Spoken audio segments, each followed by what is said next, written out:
టమాటా రేట్లు ఆకాశాన్ని అంటాయి కదా కొన్ని రోజులు. ఇప్పుడు పట్టుమని పాతాళానికి పడిపోయాయి. 2 కేజీలు 30 రూపాయలంట. సరే కదా అని తెచ్చేసా. నాకెంతో ఇష్టమైన టమాటా బాత్ అయితే చేసేసుకుంటున్నా. వీడియోలో అది చూసేయండి. ఇంకొక టాపిక్ గురించి మాట్లాడుకుందాం. చాలా మంది చాలా విషయాల్లో ఎవరైనా ఏదైనా అడిగితే నో చెప్పడానికి చాలా మొహమాట పడిపోతుంటారు. ఆ మొహమాటానికి క్యూ కడితే ఫస్ట్ లైన్‌లో నేనే ఉంటానేమో. సరే కదా పండగొస్తుందని బ్యూటీ పార్లర్‌కి వెళ్లి హైబ్రో చేపించుకుందాం అనుకున్నా.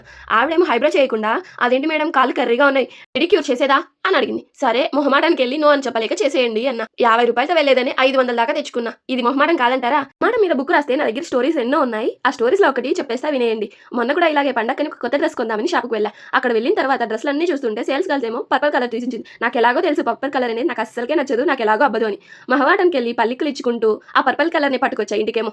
ఇది మొహమాటం కాదంటారా? మీ లైఫ్‌లో కూడా ఇలా నో చెప్పలేక సతమతం అవుతున్నారా? నాకు తెలిసి ఈ మొహమాటానికి ఎక్కువ ఇంట్రోవర్ట్‌లే కనెక్ట్ అవుతారనుకుంటున్నా. ఎందుకంటే ఎక్స్‌ట్రోవర్ట్ అక్కడే నో చెప్పేస్తారు కదా! మీలో ఎంతమంది ఇలాంటి పరిస్థితులు ఫేస్ చేశారు? ఎలాంటి విషయాల్లో నో చెప్పలేక అక్కడే ఇరుక్కున్నారో కామెంట్ చేసేయండి. మొహమాటాన్ని కాసేపు పక్కకు పెట్టి లైక్ చేసి సబ్స్క్రైబ్ చేసుకోవచ్చు కదా!